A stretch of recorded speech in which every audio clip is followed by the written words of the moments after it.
নমো তচ্ছা ভগবতো অরহতো সম্মা সম্বুদ্ধচ্ছা। জগৎপূজ্য মহাকারণিক তথাগত সম্যক সম্বুদ্ধ শ্রীচরণে কৃতজ্ঞ প্রণাম নিবেদন করে পূর্ণপারমিতে অংশগ্রহণকারী সকল উপাসক উপাসিকাগণের নিরোগ দীর্ঘায়ু সুখী জীবন তথা জ্ঞানবিমণ্ডিত জীবন কামনায় শুরু করতে চলেছি আজকের অভিধর্ম চর্চা ক্লাস।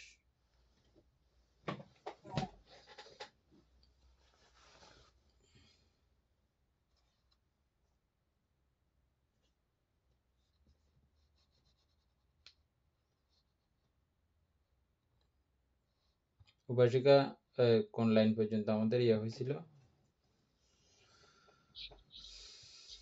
আমাদের 179 পৃষ্ঠার মধ্যে কিন্তু চিত্তের উৎপত্তি অনুসারে যদি শ্রেণী ভাগ করা হয় তবে অষ্টবিধ। আমার কালকে মনে হয় এটা ভুল হয়েছে, আমি অষ্টবিধ মহাকুশলটা বলছি। এখানে কিন্তু টিকাতে এক টিকা দিছে, তো এখানে তো 1 থেকে 12 কুশল লিখছে।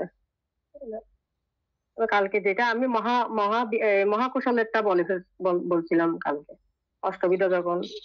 এখানে তো এর মানে এই প্যারাতে শেষের লাইনের মধ্যে আছে এই দ্বাদশ কুশল এবং অষ্টম মহাকুশল, এটা আছে।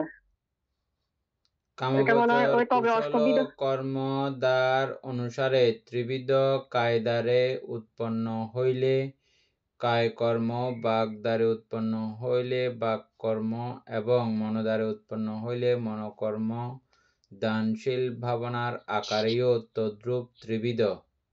কিন্তু চিত্তের উৎপত্তি অনুসারে যদি শ্রেণী বিভাগ করা হয়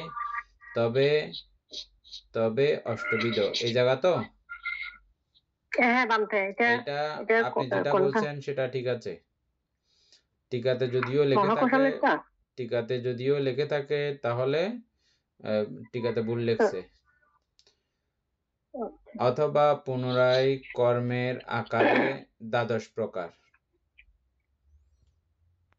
না 10 প্রকার, না 10 প্রকার এগুলো তো এখানে আছে লেখা, এগুলো লেখা আছে। এখানে টিকা কি লেখা আছে তারপর আমি একটু দেখি। নিচে আছে, টিকা আছে যে দ্বিতীয় পৃষ্ঠায় 1 থেকে 12 অকুশল চিত্ত, এটা ভুল হয়েছে, বুঝছে? হ্যাঁ এটা ভুল হয়েছে। এখানে কুশল চিত্তের কথা বলছে, কুশল চিত্তের কথা বলতে গিয়ে অকুশল কথা আসবে কেন?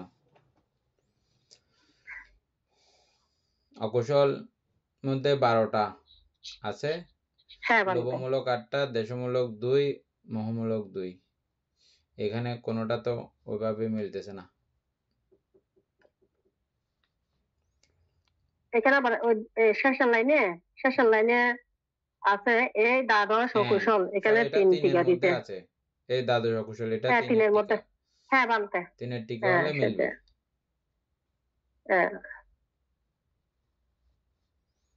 আচ্ছা, তারপরে হচ্ছে যে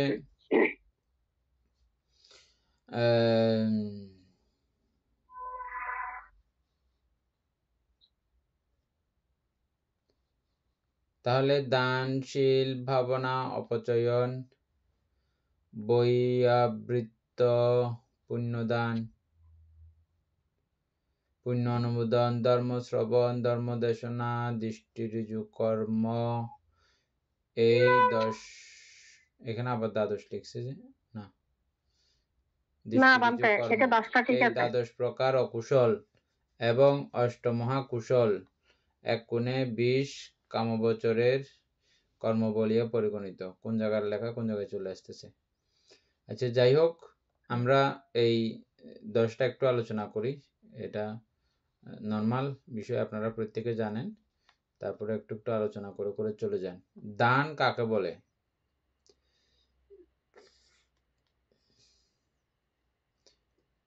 আমি বলবো, ইন্দ্রা বড়ুয়া বলেন, দান কাকে বলে?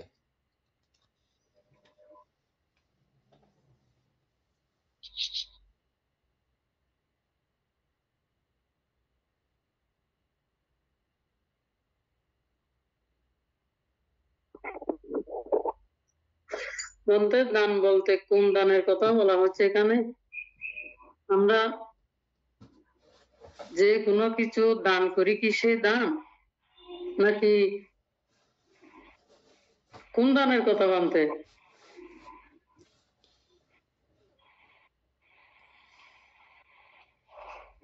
কোনো কিছু দেওয়া আর কি। কোনো কিছু, হ্যাঁ, যে কোনো কিছু একটা বা জিনিস, যে মনে করেন একটা আমি চিগুর দান করলাম, ওটাও তো দান।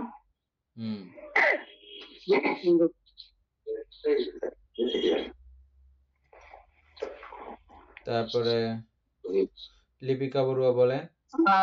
আর একটা কথা হচ্ছে যে দান তো নিঃস্বার্থ ভাবে অন্যকে সাহায্য করা, বা কোনো টাকা পয়সা, যে কোনো জিনিসপত্র আর্থিকভাবে টাকা পয়সা চিকিৎসার জন্য সাহায্য করা, সেগুলো তো একটা দান বানতে। আচ্ছা, লিপিকা বড়ুয়া বলেন।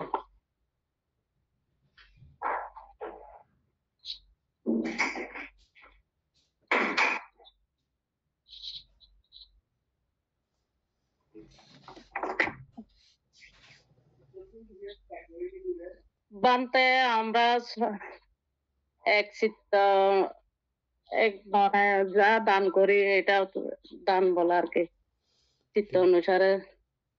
ঠিক আছে, শ্রদ্ধা চিত্তে দান করাকে দান বলে। তারপরে বিজয় বাবু বলে।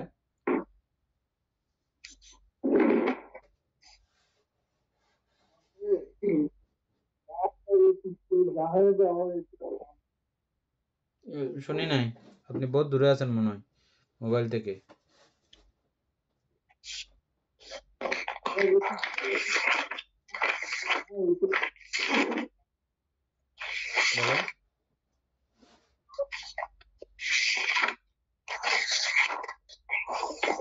বলে চিত্তে যা কিছু দেওয়া হয় সেটাই তো দান। ঠিক আছে, অফ করে দেন। অমিতা বড়ুয়া।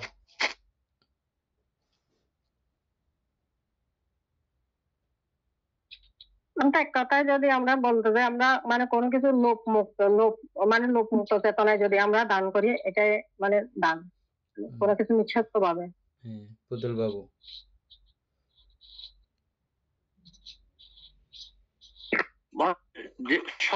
ত্যাগ করে যে সকলকে দেওয়া হয় তার দান বলে।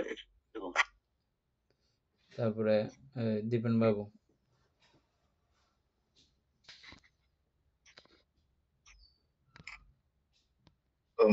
ভান্তের লোভ আর দেশ মুক্ত হয়ে যখন কোনো কিছু দেওয়া হয় সেটাকে দান বলে। Babli Barua. Babli Barua.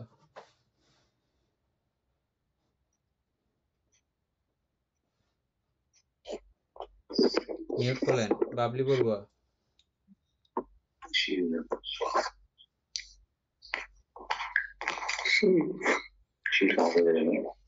Remi Barua.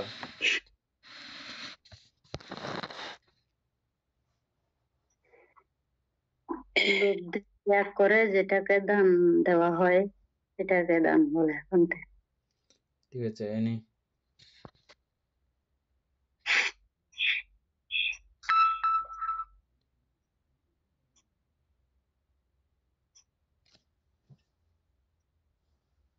Remi Barua mute করে দেন।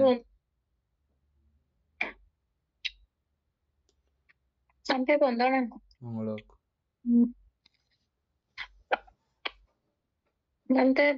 দান হচ্ছে যে অর্থাৎ আমরা নিঃস্বার্থভাবে যদি আমাদের কোনো প্রিয়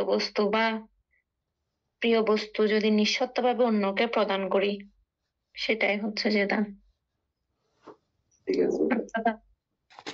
আচ্ছা, বাধ্যগত প্রিয় বস্তু হতে হবে নাকি? না, বাধ্যগত না, কিন্তু যে দান সে দানে কিন্তু আমাদের অবশ্য ত্যাগ থাকতে হবে, নিঃস্বার্থ থাকতে হবে, কোনো স্বার্থ ছাড়া। বা এই দান করেছি, দানের পরিবর্তে আমরা কোনো কিছু যে আমরা অনেক সময় যেটা যে এই দানের ফলে আমার বা স্বর্গ লাভ হোক ও ধরনের পাওয়ার কোনো কিছু যদি ইচ্ছা থাকে সেটা কখনো দানের মধ্যে পড়ে না। তাই এক কথায় বলা যায় নিঃস্বার্থভাবে দান করাটাই হচ্ছে যে ত্যাগ করাটাই হচ্ছে যে দান। হ্যাঁ, ঠিক আছে। এটা তো ব্যাপক দানের অর্থ এক কথায় বা দুই কথায় বলে দেওয়া এমন কিছু না। আমরা একশাটিক ব্রাহ্মণের গল্প শুনেছি।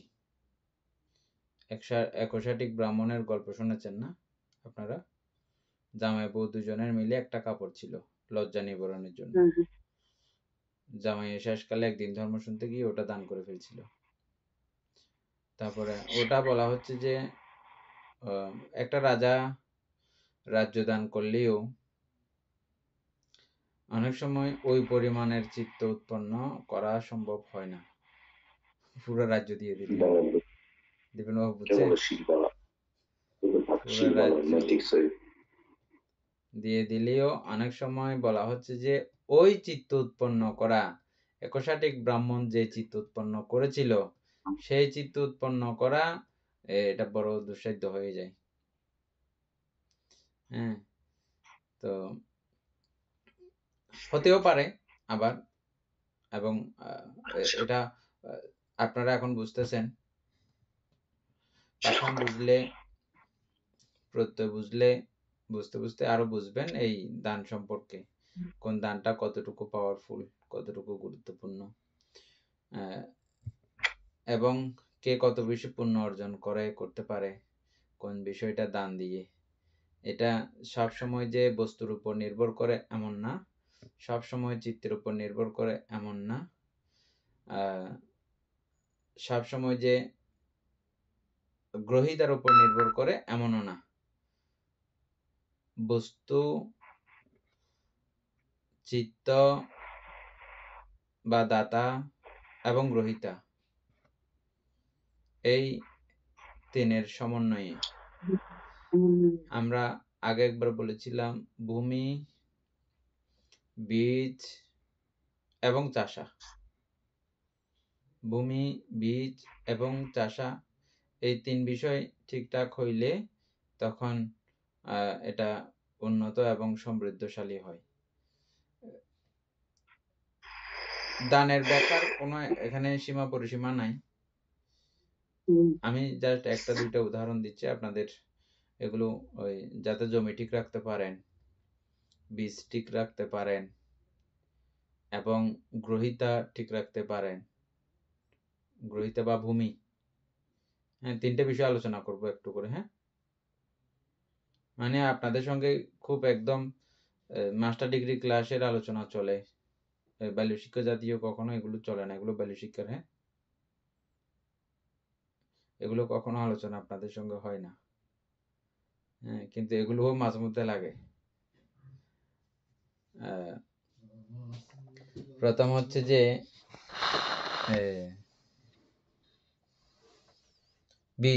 বীজটা বলি প্রথমে। বীজটা হচ্ছে যে দানীয় বস্তু। আপনি যেটা দান করবেন সেটা পিওর আপনার কিনা, সত্যি সত্যি আপনার কিনা।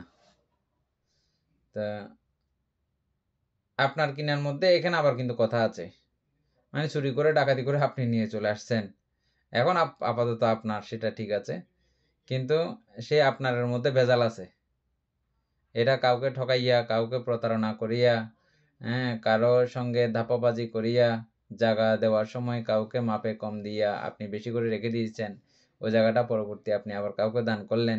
হ্যাঁ, এগুলো কিন্তু হ্যাঁ বর্তমানে আপনার দখলে থাকলেও, বর্তমানে আপনার কাছে থাকলেও ওই বিষয়টা, ওই অর্থটা, ওই দানীয় বস্তুটা কিন্তু এটা প্রক্ষান্তরে কিন্তু আপনি জানেন যে কিন্তু এটা ওই বেজালের জিনিস।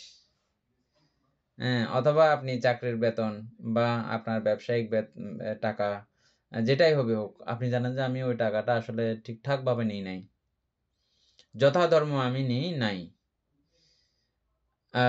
বা আপনি দিনমজুর করে এনেছেন, দিনমজুর করতে গিয়ে যতটা আপনার ধর্মত কাজ করা উচিত ছিল ততটা আপনি কাজ করেন নাই, এখানে আপনি ঘাবলাবাজি করে আসছেন মালিক না থাকলে, হ্যাঁ, অথবা দেখার কেউ না থাকলে আপনি ঘাবলাবাজি করে আসছেন, অথবা ভুল টুল করে চলে আসছেন, এরকম হলে ওটার মধ্যেও পিউরিটি থাকে না, পিওর ব্যাপারটা থাকে না। এভাবে আমরা যেটা কর্ম সম্পাদন করি সেই কাজের যতটা নেওয়া উচিত ততটা নিয়েছি কিনা, নাকি বাড়তি করে নিয়ে ফেলছি, একটুও এখানে চুরি জাতীয়, একটুও গন্ডগোল জাতীয়, একটুও ভেজাল জাতীয় কোনো কিছু আছে কিনা, বুঝছেন? তো যদি না থাকে তাহলে এটা পিওর বীজের মধ্যে কোনো ভেজাল নেই, হাইব্রিড একদম। হাইব্রিডের মধ্যেও কতগুলো হাইব্রিড আছে আরো। কিভাবে হাইব্রিডের মধ্যে হাইব্রিড হচ্ছে যে হাইব্রিড বীজে লাগাই, তারপরে বীজে লাগাতে গিয়ে ওখানে যত প্রকারের উন্নত সার দেওয়া যায়, পরিমিত পানি এবং ঘেরা বেড়া যাবতীয় সুরক্ষার যাবতীয় জিনিস দেওয়ার পরে যে ফলগুলো হবে ওই ফলের মধ্যে সবচেয়ে সেরা মানের ফল নেবে, ওই সেরা মানের ফল থেকে বিচি বাছাই করবে, বিচির মধ্যে সেরা মানের আবার বিচি, হ্যাঁ, ওই সেরা বিচিগুলো হাইব্রিডেরও হাইব্রিড। এভাবে করতে করতে একসময় পিউরিটি খুব দামি কতগুলো বীজ আমাদের বাজারে বিক্রি করে। বাংলাদেশে এগুলো বেশি চলে, বাংলাদেশে হাইব্রিডের বেশি প্রচলন হয়েছে, দেখেছেন আপনারা কেউ? তো এই দানীয় বস্তুকেও আমাদের বিবিধ পিটকীয় গ্রন্থ তথা পণ্ডিতগণ গুরুভান্তেরা এটাকে বীজ অনুসারে করেছেন, বস্তুটাকে, দানীয় বস্তুকে মানুষে বোঝার জন্য। কারণ আমাদের দেশের মানুষ বেশি চাষাভুষা মানুষ, চাষ সম্পর্কে টুকিটাকি সবাই জানে, বীজ লাগাইলে গাছ উৎপন্ন হয়, এগুলো আমাদের দেশের মানুষের অজানা নয়। আমাদের মাটির কারণে, আমাদের জলবায়ুর কারণে এটা আমরা বেশি জানি। এই উদাহরণটা বাংলাদেশের জন্য বেশিও প্রযোজ্য, বুঝছেন? আচ্ছা, তাহলে এই বীজটা কিভাবে পরিশুদ্ধ বানানো যায় এটা বুঝে গেছেন না?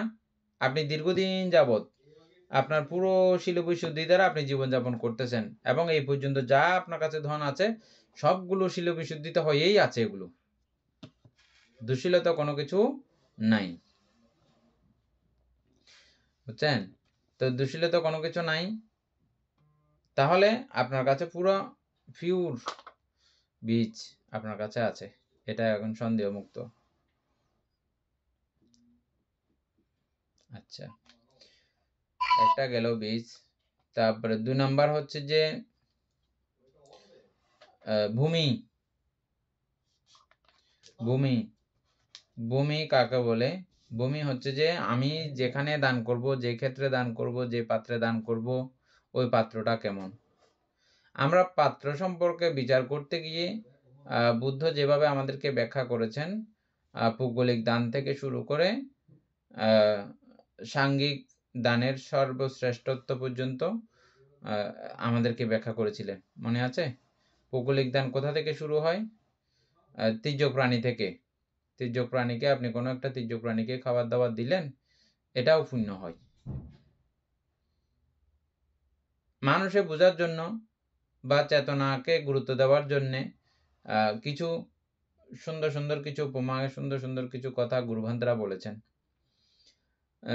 যেমন আপনার মুখের মধ্যে খাওয়ার পরে কুলকুলির দানাকণা থাকে, আরো ভাতের দানাকণা কিছু থাকে, ওগুলোও কেউ যদি ছোট ক্ষুদ্র প্রাণীগুলো খাবে, এদের প্রতি মৈত্রী উৎপন্ন হলো, দয়া উৎপন্ন হলো।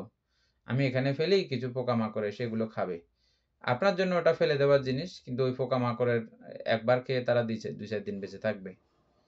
হ্যাঁ, ওদের প্রতি মৈত্রী উৎপন্ন হলো, হয়ে আপনি ওগুলো কুলিয়ে ফেললেন, ওই রকম একটা চেতনা উৎপন্ন করলেন, ওটাও পুণ্য হয়, বুঝছেন?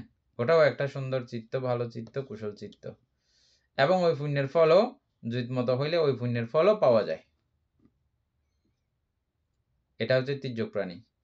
তো তির্যক প্রাণীকে সারা জীবন দান দিলে যে পুণ্য হয় না, তার থেকে বেশি পুণ্য হয় একটা দুঃশীল হইলেও মানুষকে যদি দান দেওয়া যায়। দুঃশীল মানে ও হত্যা করে, চুরি করে, ব্যভিচার করে, সুরাজাতীয় মাদক দ্রব্য সেবন করে, মিথ্যা ভাষণ করে, এ জাতীয় দুঃশীল ব্যক্তিকে, হ্যাঁ, ওকে দিলে ওই তির্যক প্রাণীর থেকেও আরো 1000 গুণ বর্ধিত বেশি পুণ্য হয়। সারা জীবন দিলেও যেটা হবে না, তার থেকে এটাকে দিলে বেশি পুণ্য হয় বলে বলেছেন। এটা মনুষ্য উন্নত জাতি, উন্নত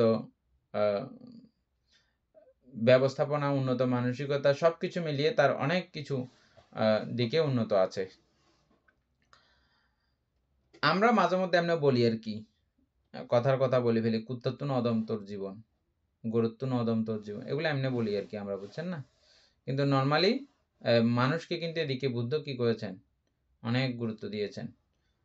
তৃতীয় প্রাণী থেকে মানুষকে দান করলে বেশি পুণ্য। এবার বলা হচ্ছে সারা জীবন আপনি এই তৃতীয় প্রাণীকে না, মানুষকে, দুশীল মানুষকে দান করার চেয়ে বেশি পুণ্য হবে একজন পঞ্চশীলধারী ব্যক্তিকে যদি দান করেন। এবার এভাবে ক্রমান্বয়ে প্রত্যেকটা জায়গা হবে। এখন আমি আর বাদ বাকিগুলো লম্বা করে করে বলতেছি না। হ্যাঁ, তারপরে বেশি পুণ্য হবে যদি অষ্টশীলধারীকে দান করেন, তারপর বেশি পুণ্য হবে যদি শ্রমণকে দান করেন, তারপর বেশি পুণ্য হবে যদি ভিক্ষুকে দান করেন, তারপর বেশি পুণ্য হবে যদি শ্রোতাপত্তি মার্গলাভীকে দান করেন, তারপর বেশি পুণ্য হবে সকৃতগামী, অনাগামী, অরহৎ, তারপরে পাচ্ছেক বুদ্ধ, তারপরে সম্যক সম্বুদ্ধ। এগুলো পুদ্গলিক একজন ভেদে। এই সম্যক সম্বুদ্ধ পুদ্গলিক দানের মধ্যে শ্রেষ্ঠ ক্ষেত্র, পুদ্গলিক দানের মধ্যে শ্রেষ্ঠ আর কেউ নাই, সম্যক সম্বুদ্ধ। সম্যক সম্বুদ্ধকে দেওয়া হচ্ছে যে মানে কোনো এক ব্যক্তিকে কেন্দ্র করে আপনি দান দিতে চান, তাহলে সম্যক সম্বুদ্ধ শ্রেষ্ঠ ব্যক্তি, ওনার থেকে আর কেউ নাই। এবার তার থেকে আর বড় কেউ আছে কিনা দানের ক্ষেত্র? ভিক্ষু সহ বুদ্ধ সহ ভিক্ষু সঙ্গ, জীবিত অবস্থায় বুদ্ধ আছেন এবং সঙ্গ আছে 4 জন ভিক্ষু এবং 1 জন বুদ্ধ মিলে 5 জন। আমরা এখনো 4 জন ভিক্ষুকে কি বলি? সঙ্গ বলি দানের ক্ষেত্রে। এটা সব সময় সঙ্গ হবে এমন না, এটা শুধু দানের ক্ষেত্রে, সঙ্গ দানের ক্ষেত্রে 4 জন মিলানো যায়। যে অন্য ক্ষেত্রে কিন্তু অন্যান্য সাংঘিক আরো অনেক কার্যক্রম আছে, তখন 4 জন বললে হবে না, তখন 5 জন লাগবে, বুঝছেন? তখন হবে না 4 জন দিয়ে, তখন 5 জনের। আচ্ছা, তারপরে হচ্ছে যে এই 4 জনের বাদ দিয়ে বহু সঙ্গ আছে, বহু ভিক্ষু আছে, সঙ্গে বুদ্ধও আছে, এটা শ্রেষ্ঠতম হয়। তারপরে উদ্দেশ্য কিন্তু সাংঘিক থাকতে হবে। হ্যাঁ, বহু থাকলো কিন্তু আপনার চেতনার মধ্যে সাংঘিকতা নাই, সাংঘিক চেতনা নাই, তাহলে কিন্তু হবে না।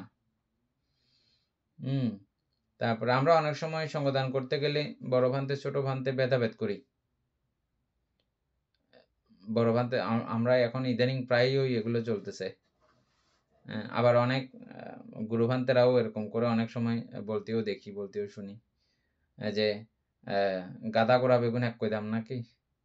হ্যাঁ, এটা দানের বেলায় দাতাদের কিন্তু সম মানসিকতা না থাকলে ওর কিন্তু ওই পুদ্গলিক দান চলে আসবে, দান হয়ে যাবে, সাংঘিক চেতনা ওনার কাছে আসবে না। সঙ্গই, সঙ্গের মধ্যে সবাই সমান, বড় ভান্তে ছোট ভান্তে আজকে হয়েছে উনি, এগুলো সবগুলো সমান, সাংঘিক বিচারে সবগুলো সমান। তো ওরকম সঙ্গদানের ক্ষেত্রে আলাদা করে এরকম চিন্তা করা মাত্র, তাহলে ওনার দানের মধ্যে হয়ে যাবে, গন্ডগোল হয়ে যাবে। সবসময় এগুলো সমান তালে রাখতে হয়। যা করবেন, যেটাই করবেন, প্রত্যেকটা হাতে যেন সমানভাবে সমভাবে পায়, এটা মাথায় রাখতে হবে। কাউকে বড় করে দেখলেন, কাউকে ছোট করে দেখলেন, ওই সঙ্গ মানসিকতা সেখানে আর আপনার উৎপন্ন করা সম্ভব হবে না, বুঝছেন? এটা বুদ্ধ নানাভাবেই নিষেধ করেছেন।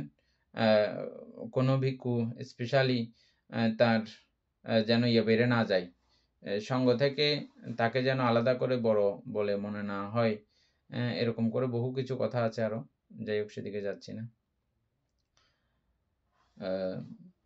তারপর হচ্ছে যে এই ভিক্ষু সঙ্গ সহ ভিক্ষুণী সঙ্গ, এটা আরো শ্রেষ্ঠ। ভিক্ষু সঙ্গও আছে, ভিক্ষুণী সঙ্গও আছে, বুদ্ধও যে বুদ্ধশায় আছেন, এই সঙ্গ আরো এটা শ্রেষ্ঠতম হয়, বুঝছেন? তারপরে হচ্ছে যে কি, এগুলো সাংঘিক দানের মধ্যে, ক্ষেত্রের মধ্যে এটা সর্বশ্রেষ্ঠতম। ভূমি, এটা ভূমির কথা বললাম যে এতক্ষণ। হ্যাঁ, তাহলে এখন আপনারা ভূমি বুঝে গেছেন, কোন ভূমিতে কখন। এটাও বলেছি। আবার পাশাপাশি আমি ওই দিন আরেকটা কথা বলেছিলাম, কি আলোচনা প্রসঙ্গ ওই দিন, হ্যাঁ, দায়িত্ব কর্তব্যবোধ। হ্যাঁ, আমার মাতা পিতা এটা ওই ইয়ার মধ্যে পড়বে না, ওটা হচ্ছে ডাইরেক্ট দায়িত্ব, যে আমার ডিউটি। ব্রতকর্ম আছে না, ব্রতকর্ম যেমন বাধ্যগত করতে হয়, খাইতে আপনাকে বাধ্যগত খাইতে হবে, এটা আপনার ডেইলি খাবার রুটিন আপনাকে ঠিক রাখতে হবে, ডেইলি ঘুমানোর রুটিন ঠিক রাখতে হবে, এই জাতীয় কতগুলো রুটিন আছে না, এই মাতা পিতা এগুলো কিন্তু ওই রুটিনের মধ্যে পড়বে, বুঝছেন? আপনাদের বিহারের ভান্তে, হ্যাঁ, যেগুলো আপনারা সামাজিক ব্যবস্থাপনার মাধ্যমে যাকে রেখেছেন, হ্যাঁ, ওইগুলো দানগুলো কিন্তু আপনার ডেইলি রুটিনের মধ্যে পড়বে। আপনাদের রাস্তাঘাট মেরামত, হ্যাঁ, আপনাদের আরও সামাজিক কিছু অবকাঠামো ব্যাপার আছে না, বাধ্যগত আপনাকে দিতে হয়। হ্যাঁ, ওগুলো কিন্তু ওই ক্ষেত্রে চিন্তা করলে হবে না, ওটা বাধ্যগত দিতে হবে। না হলে আমাদের সমাজের সামাজিক অবকাঠামো এগুলো থাকবে না। আমরা সুন্দর সুশৃঙ্খল বা সাবলীলভাবে যেটা বেঁচে আছি ওটা থাকতে পারবো না। হ্যাঁ, ওগুলোতে সবসময় মানে ওই চিন্তা, মানে আমিও ওইরকম ক্ষেত্রের মধ্যে সবসময় দেবো যে, হ্যাঁ, এটা আমার যত অর্থ আছে ওটা যেহেতু শ্রেষ্ঠ ক্ষেত্র, আমি ওখানে দেবো যে সবসময়। হ্যাঁ, সবসময় এরকম বললেও হবে না। কেন? একান্তবাদী না। বৌদ্ধ ধর্ম কি না? একান্তবাদী না। আমাকে ডাইন বাম সামনে পিছে, হ্যাঁ, উপরে নিচে সব বুঝে শুনে চলতে হয়। এটা হচ্ছে যে কি বিভাজ্যবাদ। হ্যাঁ, এগুলো ঠিক আছে কথা, আবার এই বিভাজ্যবাদের বিষয়টাও আমাদেরকে মাথায় রাখতে হবে।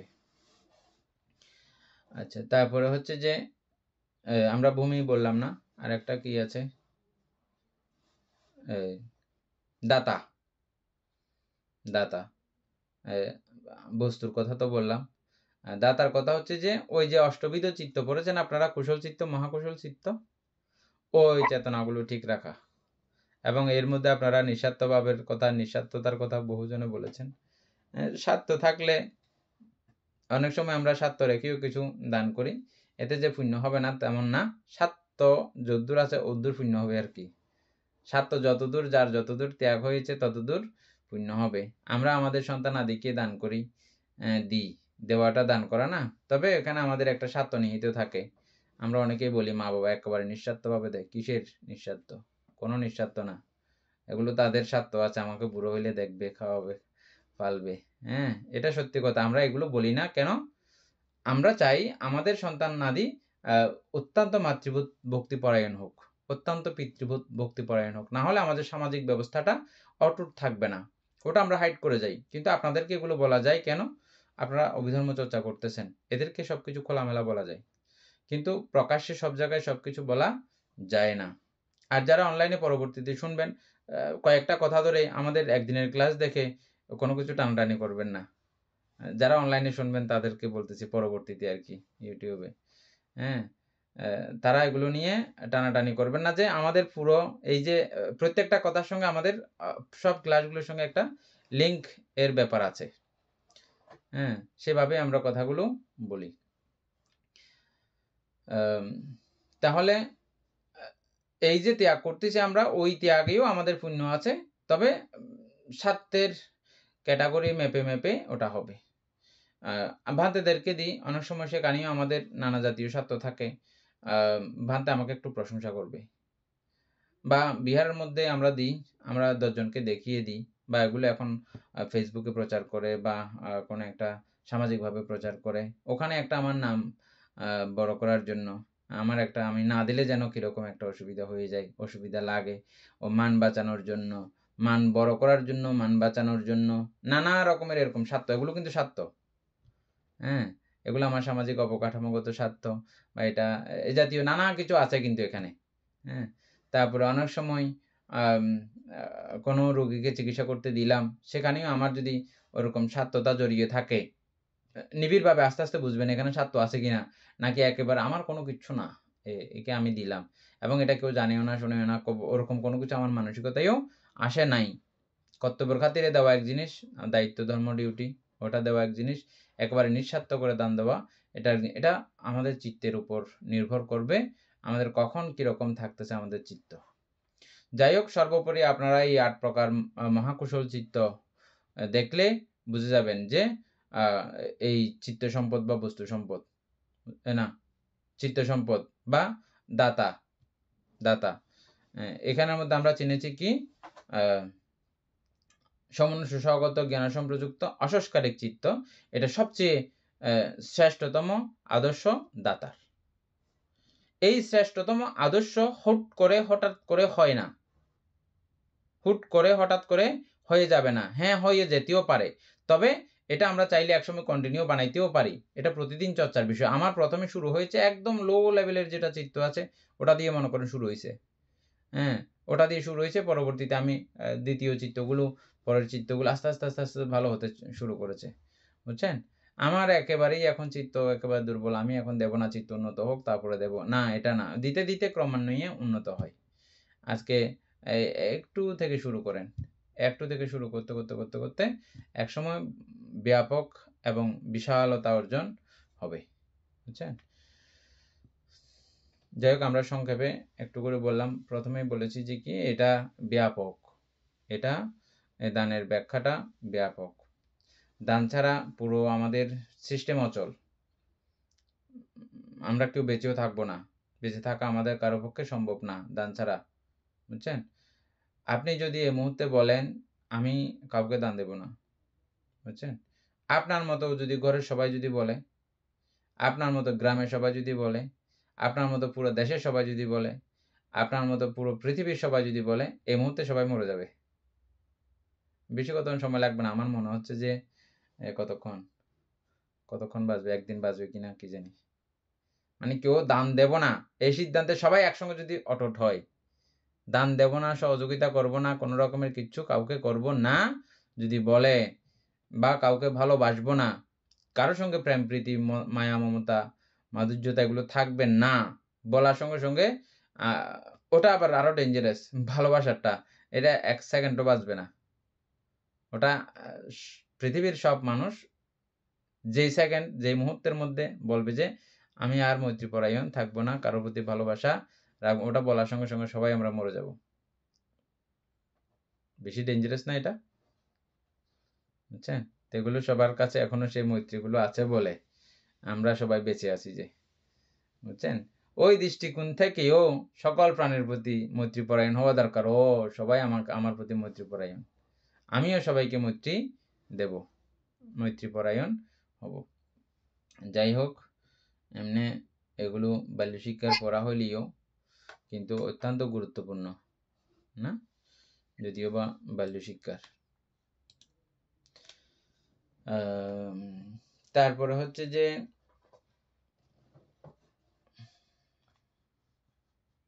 অমিতা বড়ুয়া কিছু বলবেন? এই আমার কথার মধ্যে আরো কিছু অ্যাড করা এটা দরকার আছে না? দূরে শেষ। এনি বড়ুয়া, বাবলি বড়ুয়াকে বলতে বলছি যে বলে নাই, লাভলি বড়ুয়া আছে নাকি?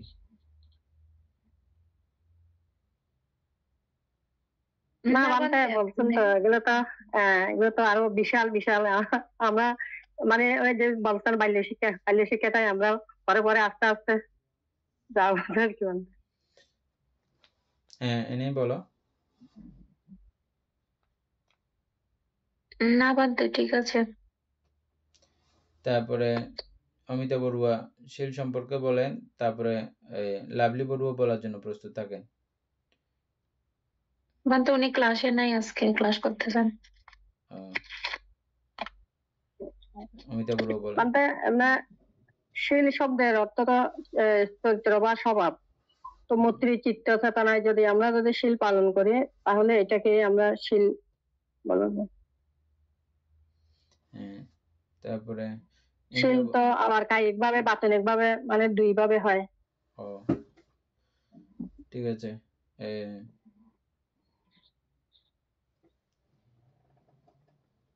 ফুতুল বাবু বলেন।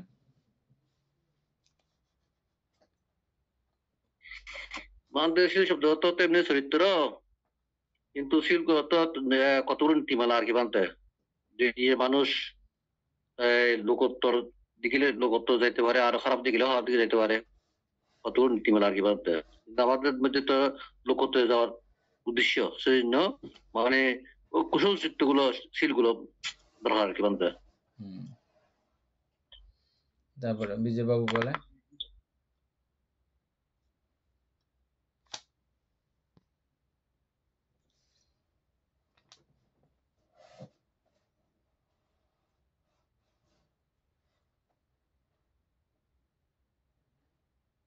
মিউট করা, বিজয়বাবু মিউট করা, মিউট করলে বলেন।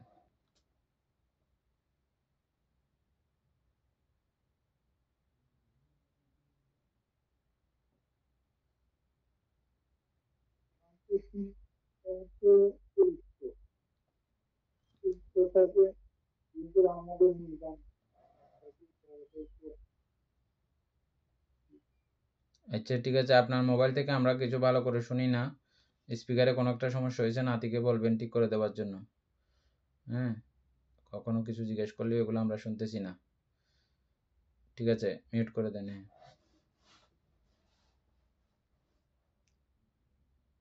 আর কেউ বলবেন?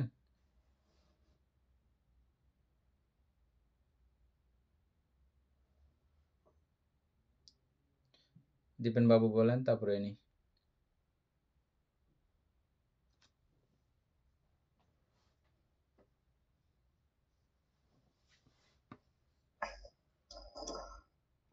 ভান্তা আসলে নতুন করে তো বলার কিছু না, এখানে এনে অমিতাদি আর বাবু যেগুলো বলছে সেগুলো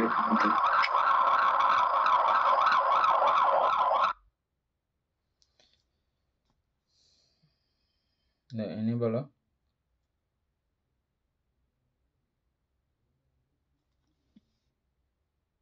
বান্তে অর্থাৎ আমরা সাধারণভাবে যেটা জানি শীল শব্দের অর্থ চরিত্র বা স্বভাব, অর্থাৎ সেটাকে কায়িক ভাবে বা বাচনিক ভাবে বা মানসিক ভাবে আমরা নিজেকে যদি সংযম রাখি বা ওইভাবে চলি, সেটাই হচ্ছে যে শীল। তো আমরা ইয়াতে শীল পড়েছি যে শীলকে কিন্তু 4 ভাগে ভাগ করেছিল, অর্থাৎ পাতিমুখ্য সংবরশীল, আর হচ্ছে ইন্দ্রিয় সংবরশীল, আর একটা হচ্ছে আজীব পরিশুদ্ধ শীল, আর একটা হচ্ছে প্রত্যয় সন্নিষ্ঠিত শীল। তো এগুলা, এটাই হচ্ছে বান্ত, ওগুলা আবার ব্যাখ্যা আছে।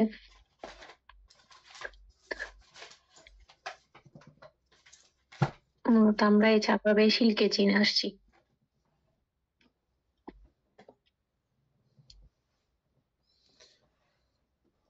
হ্যাঁ,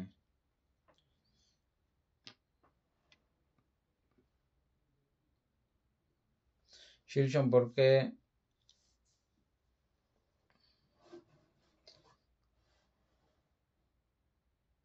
শীল শব্দের অর্থ ওই যে আপামাদেনা সম্পাদেতা। শীল বলতে গেলে পুরো ত্রিপিটক চলে আসবে, বুঝছেন? শীলের আরেকটা নাম হচ্ছে যে অপ্রমাদ। শীল শব্দের অর্থ চরিত্র, সেটা ঠিক আছে, তবে আমরা চরিত্র বলতে এখানে সুচরিত্রকেই বুঝতে হয়। দুঃশীল এবং শীল, যখন দুঃশীল আসবে, খারাপ চরিত্রের কথা আসবে, তখন দু শব্দটা যুক্ত থাকবে। আর শুধু শীল থাকলে তখন সুচরিত্র বুঝতে হবে। দুচরিত্র হলে এটা আগে দুঃশীল লেখা থাকবে, আর শুধু শীল লেখা থাকলে এটা সুচরিত্র। আর এটা সূচনা ওই প্রাকৃতিক শীল থেকে, প্রাকৃতিক শীল থেকে এটা সূচনা হয়। প্রাকৃতিক শীল বলতে ওই পঞ্চশীল আর কি। অন্যান্য শীল আপনি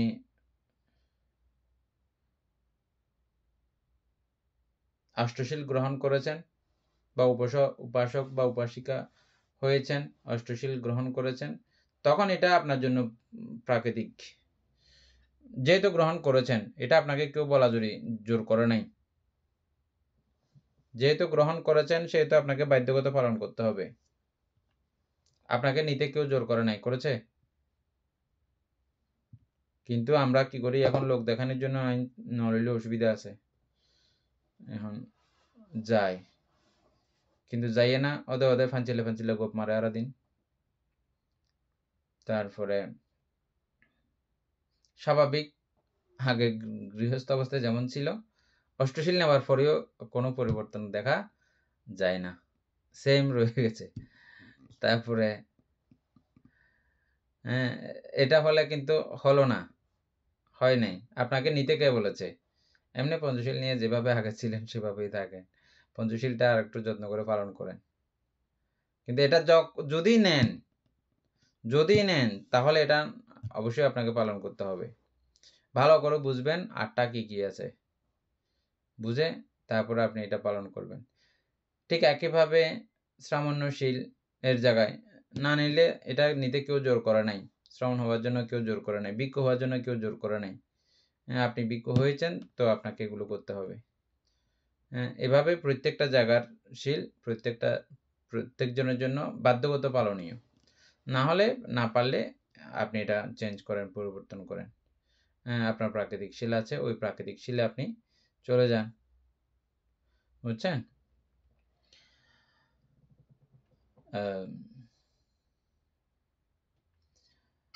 মূলত এখানে হচ্ছে যে তাহলে আমাদের সুচরিত্রকেই আমরা শিল বলবো। এই চরিত্র ক্রমান্বয়ে প্রাকৃতিক শিল থেকে শুরু করে উন্নততর হতে থাকবে।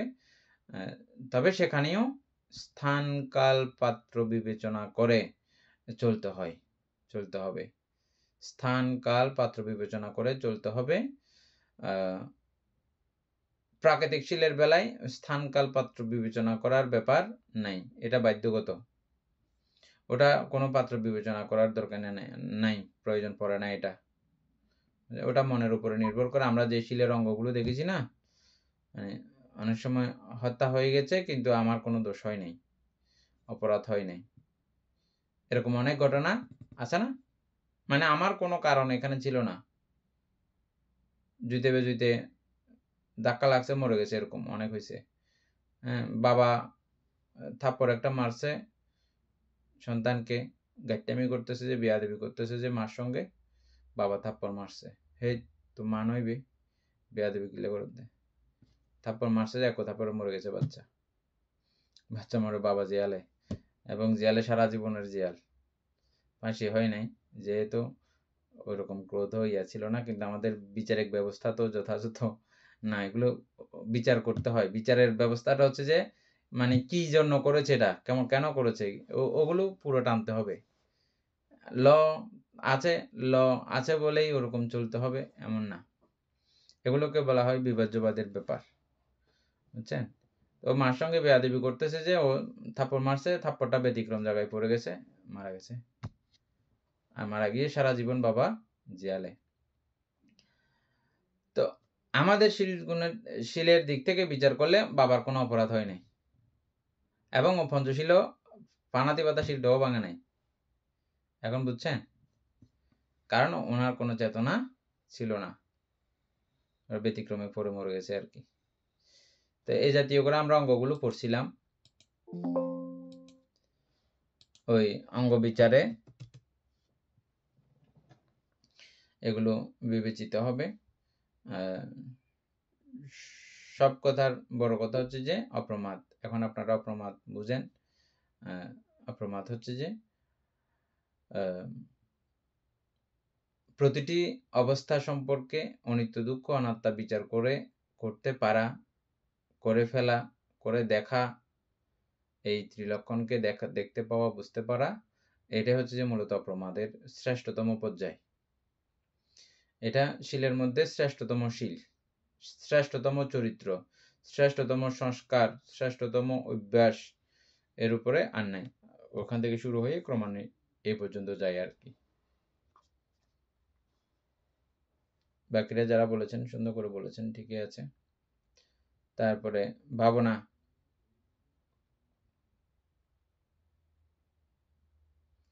ভাবনা সম্পর্কে কে বলবেন, বলেন।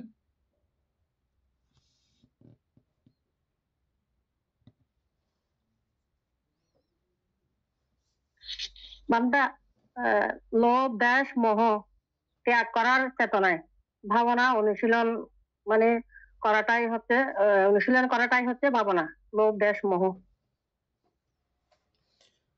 এই দীপেন বাবু, ভাবনা শব্দের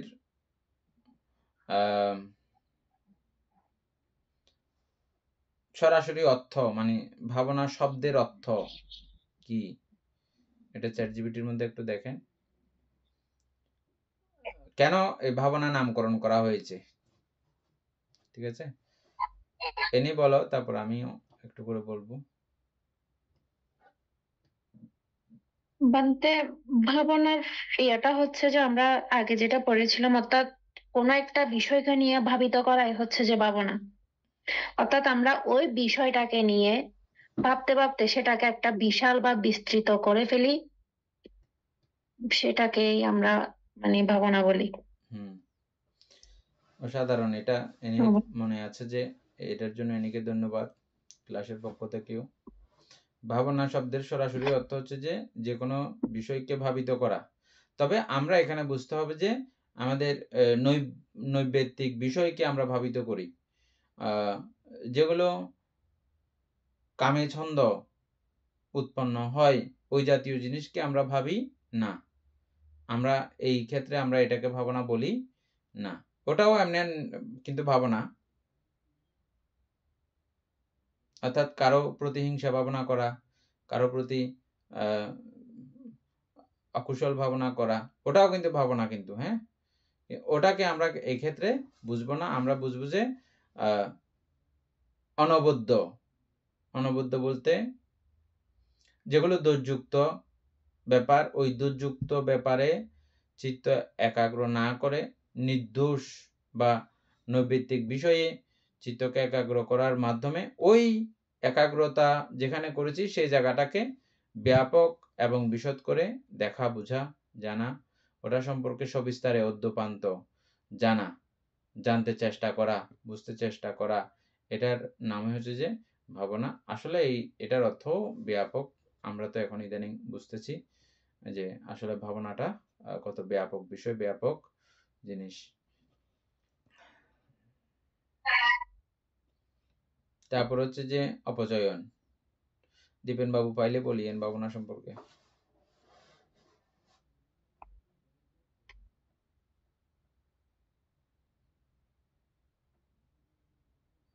বান্তে অপচয়ন হতো যে গুরুজনদের অথবা বড়জনদের প্রতি সম্মান প্রদর্শন করা, মানে সম্মান করা। হ্যাঁ,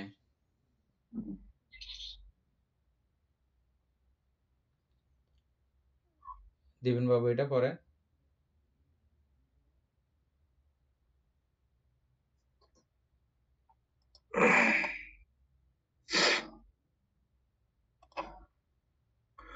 বৌদ্ধ ধর্ম মতে ভাবনা শব্দের অর্থ হলো চিন্তা মননের মাধ্যমে মনকে প্রশিক্ষণ দেওয়া বা উন্নয়ন করা।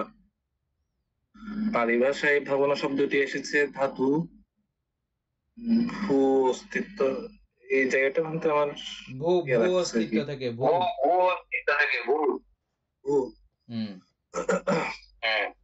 ভূ অস্তিত্ব লাভ করা বা বৃদ্ধি পাওয়া থেকে, যার অর্থ বিকাশ বা উন্নয়ন।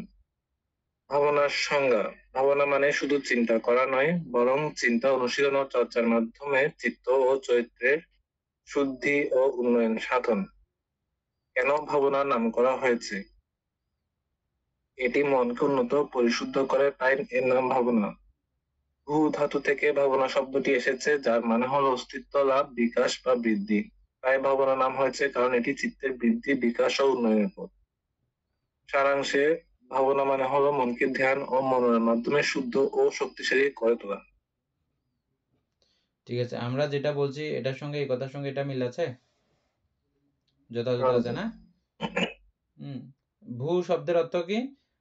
প্রকৃত, মেইন বিষয়টা, মূল বিষয়টা এটা আসলে কি, এটা যতদূর গোড়াতে যাওয়া সম্ভব যার যার চিত্ত অনুযায়ী আর কি, হ্যাঁ, যার যার শিক্ষা দীক্ষা অনুযায়ী যে যতদূর ওই বিষয়টাকে কেন্দ্র করে যেতে পারে, হ্যাঁ, ওটাই হচ্ছে যে এই ভাবনা শব্দের অর্থ।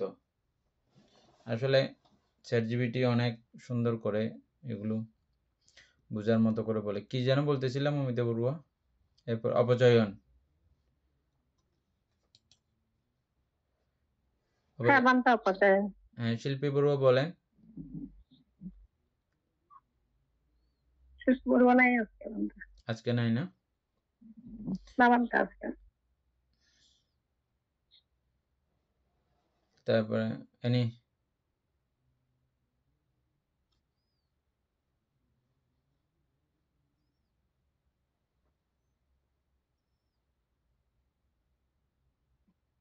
মানতে অপচয়নত্ব অর্থাৎ সম্মান মানি, অর্থাৎ আমরা আমাদের মানে গুরুজনকে যে সম্মানটা করি, ওইটাই বোঝা যাচ্ছে এখানে।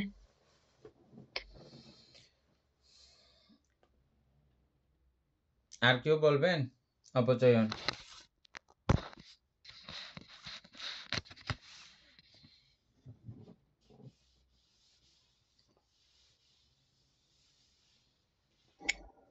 ভান্তে হ্যাঁ বলেন। হচ্ছে গুরুজনদের ক্ষেত্রে সম্মানটা বলা হচ্ছে, এটা কুশলকর্মের মধ্যে পড়তেছে। তাহলে ভান্তে ছোটদের ক্ষেত্রে বা বন্ধুদের ক্ষেত্রে যেটা হবে সেই ক্ষেত্রে এটা কি হবে এটা? অসাধারণ। এটা আমরা আগে আলোচনা করছিলাম। এটা আপনাদের মনে আছে কিনা এটা আমি দেখার জন্য চাচ্ছিলাম। ঠিক আছে? অপচয়ন অর্থে এই বইয়ে কিন্তু লেখা আছে কিন্তু শুধু এক পাঠ, গুরুজনকে সম্মান করা। ঠিক আছে? কিন্তু অপচয়ন বলতে শুধু এটা বুঝলে হবে না। ছোটর মতো করে ওকে স্নেহ করা, ওকে মৈত্রীর বন্ধনে আবদ্ধিত রাখা, এবং এই অপচয়ন বলতে আরো অনেক কিছু বুঝতে হবে। আমার বাড়ির কর্মচারী, ওর সঙ্গে আমার কিরকম আচার হওয়া উচিত, ওর সঙ্গে আমার কিরকম হৃদ্যতা থাকা উচিত। ও আমার দোকানের কর্মচারী, ও আমার কাজের হেল্পার, ও আমার গাড়ি চালায় যেখানে গাড়ির হেল্পার, বিভিন্ন জায়গাতে এরকম আমাদের সহবিহারী, সহাবস্থানকারী, আমাদের বিহারের মধ্যে যে আমরা থাকি, আমাদের শিষ্যদের প্রতি গুরুদের দায়িত্ব, সহাবস্থানকারীদের প্রতি দায়িত্ব, গুরুভান্তের প্রতি দায়িত্ব, এবং ছোট শ্রমণের প্রতি, সেবকের প্রতি, সবার প্রতি একটা এরকম দায়িত্ব আছে না? তারপর ঘরের মধ্যে যারা মারা আছেন, দাদিরা আছেন, তারপরে তারা তো শুধু অনেক সময় একটা বুঝে নেবে, আমাকে করবে যে সম্মান সবাই, কিন্তু আমি যে আমার নাতিকে সম্মান করতে হবে এটা আমরা বুঝি না। নাতিকে কিভাবে সম্মান করা হয়? নাতিকে সম্মান করা নাতিকে নমস্কার করা না। নাতিকে সম্মান করা মানে হচ্ছে যে তার যথাযথ ভরণ পোষণ এর পাশাপাশি শাসন বারণ।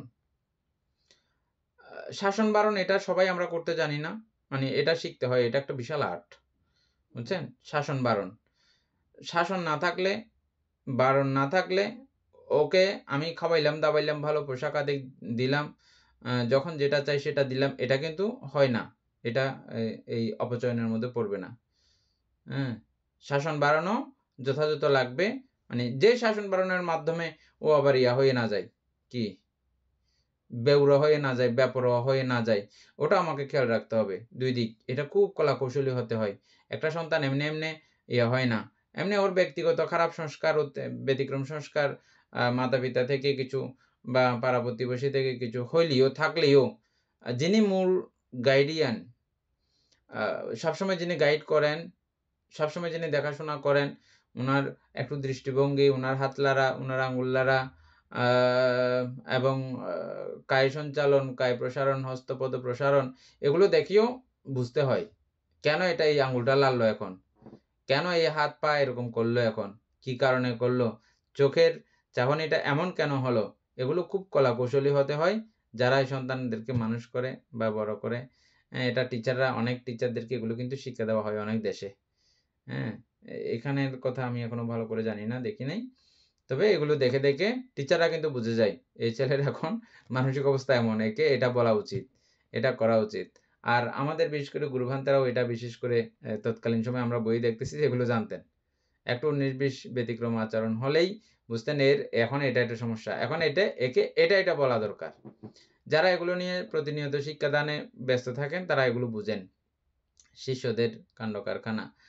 ঠিক মাতা পিতাও যদি দক্ষ, শিক্ষিত, মেধাবী হয়, গুণী হয়, তখন সন্তান আদির ঘটনাগুলো এরকম করে বুঝে। আবার নাতি পতি গঠন করার ক্ষেত্রেও দাদু দিদার এখানে ভূমিকা থাকে। হ্যাঁ, ওরাও এটা কিন্তু আবার ওভাবে কেয়ারটেক করেন, কিভাবে করলে কিভাবে হয় না হয় এগুলো জানতে হবে। এগুলো নিজের জীবনের স্ব-উপলব্ধি, অভিজ্ঞতা, আমি আগে কিরকম ছিলাম, আমি যখন ছোট ছিলাম আমাকে এটা বলছে যে আমার মানসিকতা এরকম হয়েছে। সুতরাং এখন একে কি বলা উচিত, কিভাবে বললে ও ঠিকঠাক মতো বুঝবে, হ্যাঁ, এটা বুঝতে হবে। তারপরে সন্তান আদিকে এগুলো সুন্দর করে শিখাইতে হবে যে কি, দেখো গুণটি উড়ে যে দড়ি ধরে রেখেছে বলে, কিন্তু এমন টানা টানে গুণটি মনে হচ্ছে যে এটা যদি ছেড়ে দিই, এমনি তো আমরা ছোটবেলাতে চাই যে গুন্ডিটা বহুত উপরে উঠুক, চাই না এরকম? চাই। তো চাইলে এখন যদি দড়ি ছাড়ে দিই তাহলে তো এটা উপরে উঠবে না আরো? কি উঠবে কি? দড়ি ছাড়ে দিলে? উঠবে বলতেছেন না? উঠবে না। একখানা করে উঠিব আবার দুম করে পড়ে যাবে বই। এটা গুন্ডিটা উপরে উঠেছে, এটা এই দড়িটা ধরে রাখার কারণে। বুঝছেন?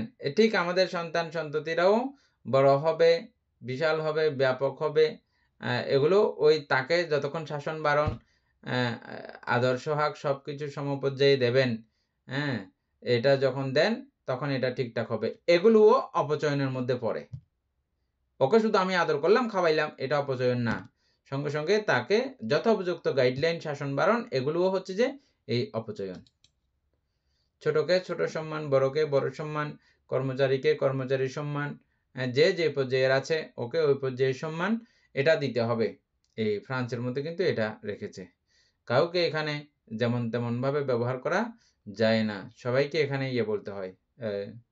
এখানে ফরাসি ভাষা মসিও, মসিও মানে জনাব, বা আমাদের এখানে কি বলে, জনাব বলে আর কি বাংলাদেশে, সম্মান করে জনাব বলে বা স্যার বলে, স্যার বলে না এখানে, মানে যারা রাস্তার কাজ করে, লেবার আছে এবং রাস্তা পরিষ্কারের কাজ করে, যারা সুইপার আছে, তাদেরকেও কেউ কোনো বড় অফিসার বা যেটা সেটা কেউ মসিও ছাড়া কথা বলতে পারবে না।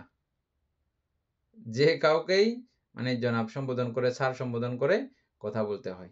বুঝছেন? এটা হচ্ছে যে এখানকার মানে সভ্যতা, কৃষ্টি, কালচার, ভদ্রতা। হ্যাঁ, তো ও এই শব্দগুলো শুনলে ওর মন খারাপ হবে না। এজন্য কোনো কাজেই অনাগ্রহ এখানকার মানুষের নেই। যে কোনো কাজের মধ্যে যেহেতু তার সম্মান আছে, সম্মান করে, অসম্মান করে কেউ কথা বলে না। আমরা তো কত অসম্মান করে কথা বলি না সুইপারদেরকে, রাস্তার সুইপারদেরকে। অথচ আমরা ভাবি না যে তারা যদি একদিন যদি হরতাল করে, আন্দোলন করে, আমরা এখানে গন্ধে আর বাঁচা সম্ভব না। বুঝছেন? আর থাকা সম্ভব না, বাঁচা সম্ভব না যদি সুইপাররা না থাকে। তাইলে কত বড় ভূমিকা পালন করে আমাদের সমাজ ব্যবস্থার জন্য তারা। ওইভাবে চিন্তা করলে ওদেরকে সম্মান করতে বাধ্য আমরা, কি এই দেশে সেটা করে। হ্যাঁ, আমরাও যদি প্রত্যেকে আমরা যার যার ঘরের মধ্যে করি, যার যার অবস্থান থেকে আমাদের যার যার মতো করে তাকে যদি সম্মান করি, তাহলে এটা খুব সুন্দর একটা ব্যবস্থাপনা হবে। কিন্তু বুদ্ধ এটাকে কোথায় নিয়ে গেছেন দেখেন, দশবিধ কুশল কর্মপদের মধ্যে নিয়ে গেছেন, কুশল কর্মের সঙ্গে সংযুক্ত করেছেন। বুদ্ধ কি চিন্তা করে কোথায় এটাকে অ্যাড করেছেন, দেখছেন? অসাধারণ না? তাহলে অপচয়নটা মনে থাকবে ভালো করে এখন না? তারপরে দীপেন বাবুকে ধন্যবাদ, আপনি পুরো জিনিসটা আবার সুন্দর করে তুলে ধরেছেন। অপচয়ন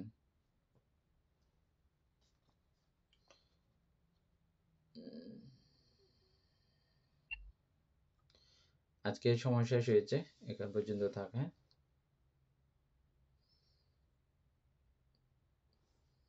এক লাইন তো শেষ হয় না আজকে, এখানে রয়ে গেছে যে